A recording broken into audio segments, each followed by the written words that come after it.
Hello everyone, welcome back to my YouTube channel Bhagyashree Classes. Today I'll be completing the chapter number 1 of Business Studies for class 12, that is the nature and significance of management, right? So only these two topics are left in this chapter, and that is the functions of management and second is coordination.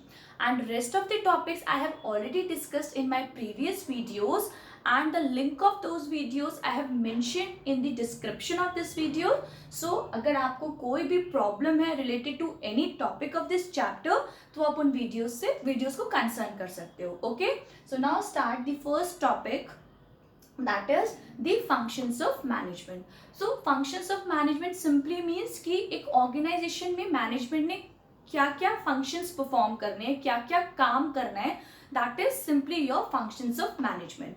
अब जब भी आपका एक organisation start होता है तो जो management होता है वो उन सारे फंक्शंस को एक सिस्टमैटिक वे में परफॉर्म करता है. It means there is a systematic way to perform each and every function of management. ठीक है, अब वो एक सिस्टमैटिक ऑर्डर क्या है, that is first it will be planning. ठीक है, then second is organizing, third is staffing, fourth is directing, and fifth is your controlling, right? So you can learn it in a way like POSDC. This is POSDC. Okay, so P for planning, O for organizing, C staffing, S for staffing, then directing and last is controlling. Okay, अब ये जरूरी नहीं है कि जो organisation में जो functions perform होंगे वो एक सिस्टमैटिक वे में ही परफॉर्म होंगे. इट मीन्स अगर मैनेजमेंट इंडिविजुअली भी किसी फंक्शन को परफॉर्म करना चाहता है एक ऑर्गेनाइजेशन में तो वो कर सकता है. ठीक है, लाइक अगर माना किसी ऑर्गेनाइजेशन में एम्प्लॉयज की नीड है, ठीक है, तो क्या करेगा मैनेजमेंट, स्टाफिंग फंक्शन परफॉर्म करेगा. इट मीन्स सिंपली रिक्रूटमेंट करेगा, न्यू रिक्रूटमेंट्स करेगा.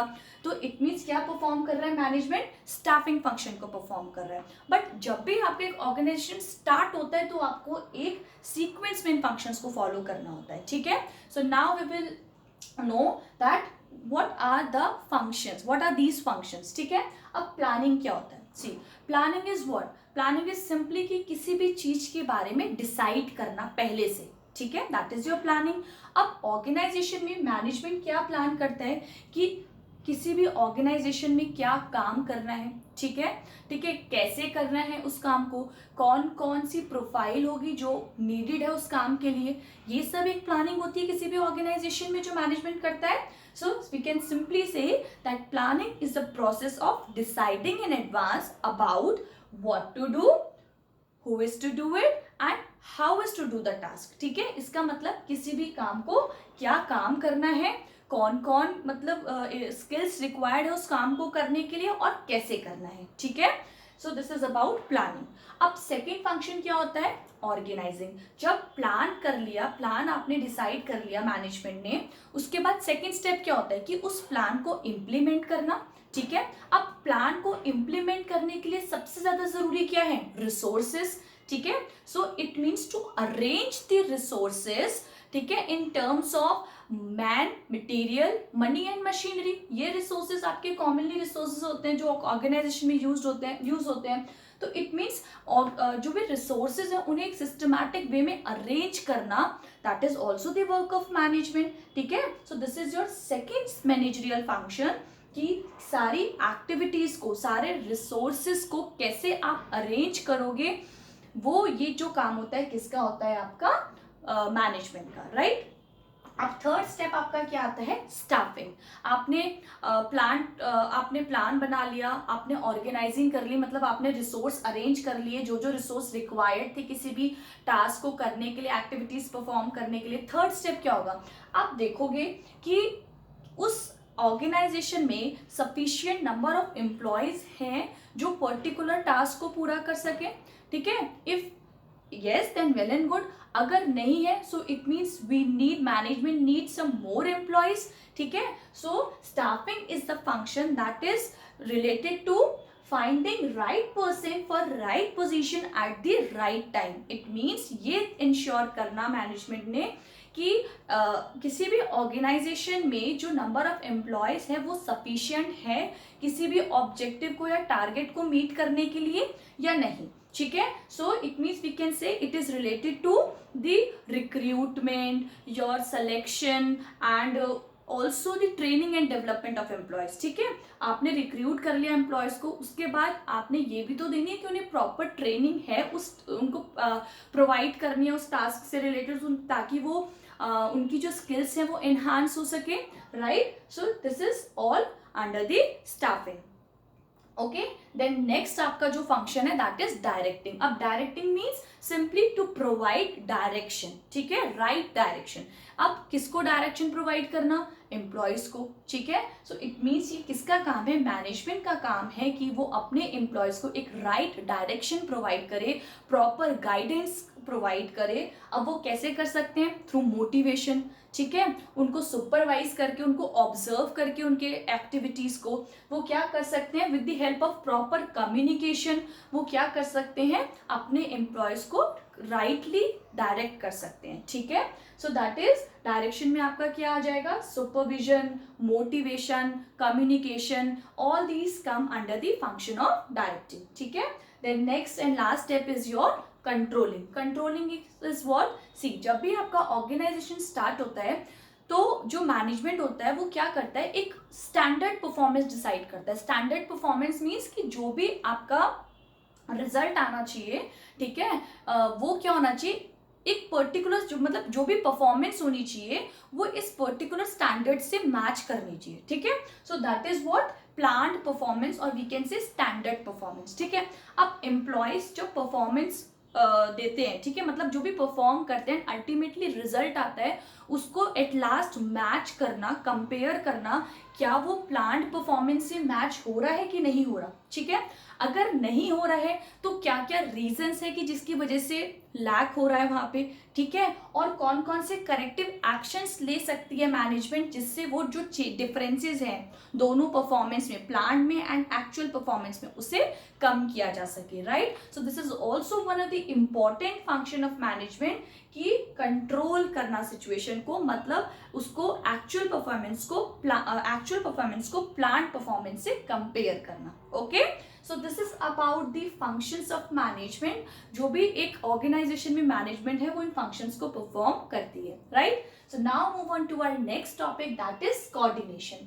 अब कोऑर्डिनेशन क्या होता है? See, we all know coordination is what? कि मिलके काम करना. ठीक है, so we can say coordination is the ability to make people work together to achieve the common goal. ठीक है, सो इट मीन्स यहाँ पे इंपॉर्टेंट क्या है? Work together.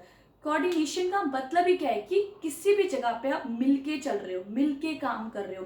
And as we all know that organization mainly refers to group efforts और team work. Team work होता है because there are number of individuals in any organization. अब सबको मिलके काम करना है. ठीक है, सबका See, we have lots of departments in any organization.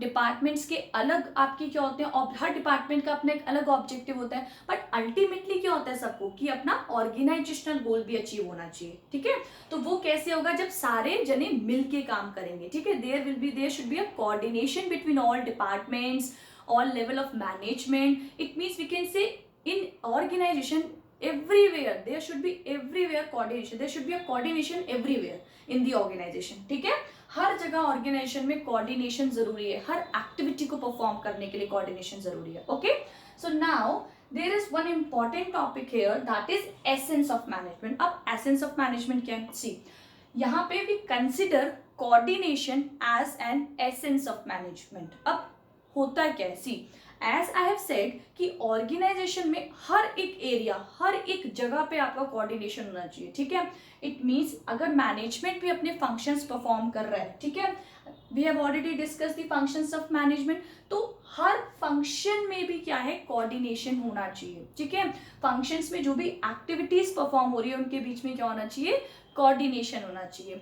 अगर कोऑर्डिनेशन नहीं होगा तो मैनेजमेंट किसी भी फंक्शन को अच्छे से रन नहीं कर सकेगा. ठीक है, so that's why we can say that coordination is an essence of management. We cannot we see. अब हम इसको कोऑर्डिनेशन को, अगर ये इतना इंपॉर्टेंट है तो इसे एज अ सेपरेट फंक्शन क्यों कंसिडर नहीं कर रहे हैं? सी, बिकॉज ये जो कोऑर्डिनेशन है वो हर फंक्शन में नीडेड है. ठीक है, तो तो हम इसको एक एज अ सेपरेट फंक्शन नहीं लिख सकते, ठीक है, बिकॉज ये तो हर फंक्शन में रिक्वायर्ड है, ठीक है. सो this is your essence of management. अब ये कैसे हर फंक्शन में हेल्प करता है कोऑर्डिनेशन, ठीक है, this is about the essence of management. अब देखो फर्स्ट फंक्शन है यहाँ पे प्लानिंग, ठीक है. प्लानिंग में कोऑर्डिनेशन क्यों होना चाहिए, कोऑर्डिनेशन क्यों जरूरी है. सी, जब भी एक ऑर्गेनाइजेशन सेट होता है तो आपका ऑर्गेनाइजेशन प्लान होता है और एक होते हैं डिपार्टमेंटल प्लान्स, मतलब हर डिपार्टमेंट का एक अलग प्लान है. जैसे कि सेल्स डिपार्टमेंट है, आपका प्रोडक्शन डिपार्टमेंट है, आपका फिनेंस डिपार्टमेंट है. सेल्स डिपार्टमेंट का क्या होगा ऑब्जेक्टिव कि उनको इस पर्टिकुलर ईयर में इतनी टारगेट उन्होंने रखा है सेल्स होनी चाहिए, ये उनका ऑब्जेक्टिव है. प्रोडक्शन डिपार्टमेंट का अपना अलग ऑब्जेक्टिव है और ऑर्गेनाइजेशनल ऑब्जेक्टिव क्या है कि सपोज इतना प्रॉफिट आपका इस ईयर होना चाहिए. तो ये कब अचीव होगा, जब आपके डिपार्टमेंट्स जो डिपार्टमेंटल प्लान्स हैं यानी जो डिपार्टमेंटल ऑर्गेनाइजेशन है वो अचीव होंगे सारे, तभी आपका ऑर्गेनाइजेशनल ऑब्जेक्टिव अचीव होगा. तो it means there should be a coordination between the overall plan and departmental plans of an organization, right. Now second is your organizing. Organizing क्या है कि आप रिसोर्सेज को अरेंज करके चलना. तो जो भी एक्टिविटीज होगी उसके अकॉर्डिंग आपके रिसोर्सेज होने चाहिए. It means there should be a coordination between the activities and resources allotted for those activities, ठीक है. कि सपोज अगर आपने काम करना है और उस काम के लिए जो सपोज आपको मशीनरी रिक्वायर्ड है वो मशीनरी आपके पास अवेलेबल नहीं है, तो इसका मतलब कोऑर्डिनेशन ही नहीं है दोनों के बीच में, तो आप उसको अच्छे से परफॉर्म कर ही नहीं सकते उस टास्क को. तो सिंपली कि रिसोर्सेज एंड एक्टिविटीज के बीच में कोऑर्डिनेशन जरूरी है. यहाँ पे एक पॉइंट है कि जो भी एक्टिविटीज दे रहे हैं, जैसे वी नो ऑर्गेनाइजेशन में हम क्या करते हैं टास्क अलॉट करते हैं, ठीक है. अब जो भी टास्क अलॉट कर रहे हैं उस टास्क से related responsibility, authority and accountability भी देनी चाहिए, ठीक है. इसका मतलब इन तीनों में भी कोऑर्डिनेशन होना चाहिए. ये नहीं है कि आपने काम तो दे दिया बट आपने उसको उस काम के रिलेटेड पावर्स नहीं दी तो कोई फायदा नहीं है, ठीक है. तो इसका मतलब इन तीनों में भी आपका क्या होना चाहिए, कोऑर्डिनेशन होना चाहिए. Next is your staffing. Staffing क्या है आपका कि आपने रिक्रूटमेंट से रिलेटेड है, ठीक है. आप जो भी एम्प्लॉयज हैं, ठीक है, उनकी जो भी स्किल्स हैं उनके अकॉर्डिंग उन्हें टास्क प्रोवाइड करो, ठीक है. दैट मीन्स कि there should be a coordination between the skills of employees and the task that is given to them, ठीक है. अगर उनकी स्किल्स के अकॉर्डिंग हम उन्हें टास्क नहीं देंगे तो ऑब्वियसली वो अच्छा परफॉर्म नहीं करेंगे, ठीक है. And next is your directing. अब यहाँ पे कहाँ कोऑर्डिनेशन हेल्प करेगा. See, there should be a coordination between the superior and subordinate. Superior जो होता है दैट डायरेक्ट्स देयर सबऑर्डिनेट्स, उन्हें एक गाइडेंस देता है, उन्हें मोटिवेशन देता है. तो दोनों के बीच में क्या होना चाहिए, कोऑर्डिनेशन होना जरूरी है, तभी तो उनके टर्म्स एंड जो होंगे वो अच्छे होंगे आपस में, ठीक है, राइट. जो सबऑर्डिनेट्स होंगे वो भी अपनी जो भी परेशानी है, उनके जो भी ग्रीवियंसेस है उसको पास ऑन कर सकता है अपने सुपीरियर से, ठीक है, ठीक है. तो इट मीन्स दोनों के बीच में क्या होना चाहिए, कोऑर्डिनेशन होना चाहिए. Next is your controlling. अब कंट्रोलिंग में कोऑर्डिनेशन कैसे असिस्ट करेगा. सी, जो भी आपकी प्लान परफॉर्मेंस है और जो एक्चुअल परफॉर्मेंस है, ठीक है, अब अगर वो मैच नहीं कर रही है तो obviously it means there is some reason between the differences. अब उन डिफरेंसेस से कैसे डील करना है उसके लिए क्या जरूरी है, कोऑर्डिनेशन जरूरी है. कि आप मिलके चलो, मिलके देखो कि कहाँ गलती आ रही है, किस डिपार्टमेंट से, अगर माना किसी डिपार्टमेंट में कोई कमी आ रही है या किसी कौन सी ऐसी चीज है जिसकी वजह से यहाँ लैक हो रहा है, तो उसके लिए क्या जरूरी है कि आप उस चीज को मिलके देखो, कोऑर्डिनेटेड वे में काम करो, ठीक है. सो this is all about the like how coordination helps in all of the managerial functions, ठीक है. So this is, we can say that coordination is an essence of management, right. Now move on to our next topic, that is the nature, features or we can say characteristics of your coordination. अब it is very simple, आपने ये समझ लिया सारा coordination कैसे work करता है किसी भी ऑर्गेनाइजेशन में, सब फंक्शंस में हेल्प करता है. So we can easily understand the your characteristics of coordination. So first is integrates group efforts. As we know कि मिलके काम करना है किसी भी ऑर्गेनाइजेशन में, we have number of individuals, तो सारे मिलके कैसे काम करें उसके लिए क्या रिक्वायर्ड है, कोऑर्डिनेशन, ठीक है. Then second is your ensures unity of actions. अब ensures unity of actions means, see as we know different departments होते हैं किसी भी ऑर्गेनाइजेशन में. अब उन डिपार्टमेंट्स को अपना तो अचीव करना है जो भी उनका डिपार्टमेंटल गोल है, ठीक है, साथ के साथ वो कैसे मिलके चलें कि अल्टीमेट ऑर्गेनाइजेशनल गोल अचीव हो। ठीक है, सपोज अगर सेल्स डिपार्टमेंट है, ठीक है, अब सी अगर यूनिटी ऑफ एक्शन नहीं है, ठीक है, तो इट मीन्स जो सेल्स डिपार्टमेंट अगर उसने अपना टारगेट अचीव कर लिया, अब उसे मतलब ही नहीं है कि फिनेंस डिपार्टमेंट में हुआ है अचीव टारगेट की नहीं, तो इससे क्या होगा, अल्टीमेटली गोल तो अचीव नहीं होगा ना। ये कब पॉसिबल होगा, जब सेल्स डिपार्टमेंट प्रॉपरली कोऑर्डिनेट करेगा फिनेंस डिपार्टमेंट से, प्रॉपर इंफॉर्मेशन प्रोवाइड करेगा, तभी तो फिनेंस डिपार्टमेंट एक्यूरेटली डील कर सकता है। ठीक है, तो इट मीन्स एक यूनिटी ऑफ एक्शन होना चाहिए। ठीक है, then next is your continuous process. Continuous process means कि आपका it is a never ending process, coordination आपका हर टाइम रिक्वायर्ड है। ठीक है, आप कभी भी कोई भी एक्टिविटी करते हो, छोटी से छोटी बड़ी से बड़ी, आपको क्या है, कोऑर्डिनेशन जरूरी है वहां पे। ठीक है, next is your pervasive function.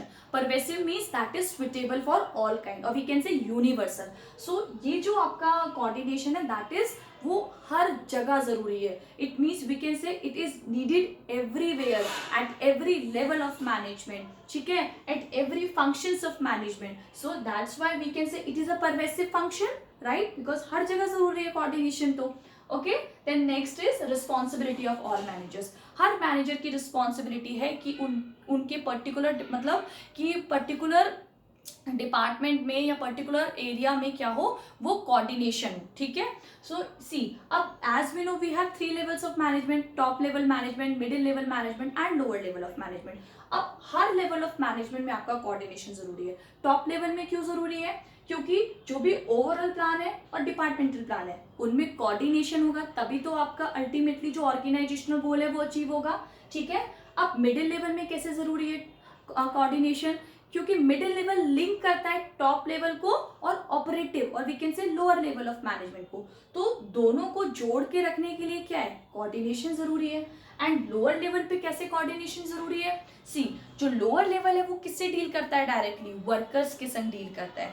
तो वर्कर्स के और ऑपरेटिव और we can say lower level के बीच में कोऑर्डिनेशन जरूरी है, तभी तो जो वर्कर्स हैं वो अपनी जो भी परेशानी है, जो भी उनकी ग्रीवियंसेस है, ठीक है, उनकी कंप्लेंट्स है, वो इजीली क्या कर सकते हैं, उनसे कम्युनिकेट कर सकते हैं ऑपरेटिव लेवल ऑफ मैनेजमेंट से, फिर वो फर्दर आगे कंटिन्यू कर सकते हैं operative level of management. So it means there should be a coordination between the different levels of management also. ठीक है, next is your deliberate function. Deliberate means कि अपनी इच्छा से जो होता है। ठीक है, सो कोऑर्डिनेशन को हम फोर्सफुली अप्लाई नहीं कर सकते। ठीक है, कोऑर्डिनेशन क्या है, आपको खुद से सोचना है कि अगर हम कोऑर्डिनेट होके चलेंगे, मिल के काम करेंगे, then it will be more helpful to achieve the organisational goal.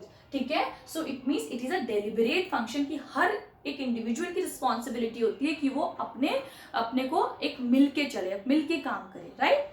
Okay, so this is about the nature, or we can say characteristics of coordination, and the last topic of this chapter is importance of coordination. See, coordination हर जगह required है, but कहाँ ये बहुत ज़्यादा ज़रूरी हो जाता है किसी भी ऑर्गेनाइजेशन में।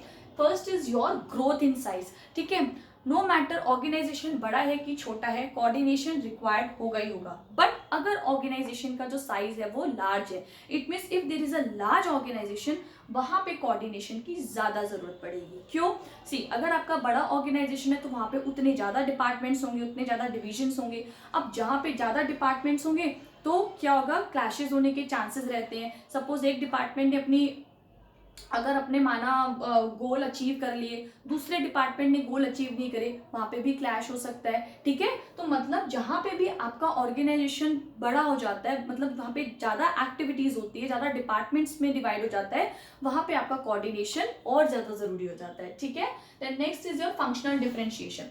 Functional differentiation is what, simply कि ऑर्गेनाइजेशन है उसको डिफरेंट फंक्शंस में कैटेगराइज करना, और we can say different departments में कैटेगराइज करना, लाइक सेल्स डिपार्टमेंट, ठीक है, प्रोडक्शन डिपार्टमेंट्स, फिनेंस डिपार्टमेंट्स। तो इन सारे डिपार्टमेंट्स के बीच में भी कोऑर्डिनेशन होना जरूरी है। इट मीन्स हर डिपार्टमेंट को जरूरी है कि वो भी जो भी रेलिवेंट और इंपॉर्टेंट इंफॉर्मेशन है रिलेटेड टू डिपार्टमेंट्स, वो क्या करे, आपस में कम्युनिकेट करें। ठीक है, प्रॉपरली कम्युनिकेट करें। अदरवाइज क्या होगा, सपोज सेल्स डिपार्टमेंट ने नहीं बताया कि कितनी अगर एक्यूरेटली कितनी सेल्स हुई है, तो फिनेंस डिपार्टमेंट उससे बता ही नहीं सकता कि कितना इनफ्लो हुआ कैश का, कितना आउटफ्लो हुआ, राइट। सो इट मीन्स सारे डिपार्टमेंट्स के बीच में क्या होना चाहिए, प्रॉपरली आपका कोऑर्डिनेशन होना चाहिए। And last point is specialization. Specialization means कि आपको किस पर्टिकुलर फील्ड में परफेक्शन है, ठीक है, आप स्पेशलिस्ट हो। अब इन द प्रेजेंट टाइम हर जो क्या होता है, एक मैनेजमेंट क्या करता है, वो ये देखता है कि स्पेशलिस्ट को हायर करे, किसी भी फील्ड में स्पेशलिस्ट को हायर करे। अब जहाँ पे भी स्पेशलिस्ट हायर होते हैं तो वहाँ पे what they think that they are superior, they know each and everything, उनसे मिस्टेक्स हो ही नहीं सकती। अब ऐसे सिचुएशन में अगर सपोज कहीं कोई कमी आ रही है, ठीक है, तो क्या होता है, वो इजीली क्या करते हैं, उस चीज को एक्सेप्ट नहीं करते हैं कि हाँ भाई हमसे ये गलती हुई है। तो ऐसे केसेस में क्या होते हैं, डिस्प्यूट्स पड़ते हैं ऑर्गेनाइजेशन में। तो कैसे उनको प्रॉपरली डील करना है कि ताकि जो डिस्प्यूट्स हैं, जो भी कॉन्फ्लिक्ट्स हैं, वो कम से कम हो सके, that we can done through the coordination. कि जब मिलके काम करेंगे तो क्या होगा, जो लड़ाई होंगे, झगड़े होंगे, वो भी क्या होंगे, कम होंगे। Okay, so this is all about this chapter and I hope this will help you, and in my next video I will take some case studies of this chapter. So thank you for watching my videos, and please like and subscribe the channel for more such videos. Thank you.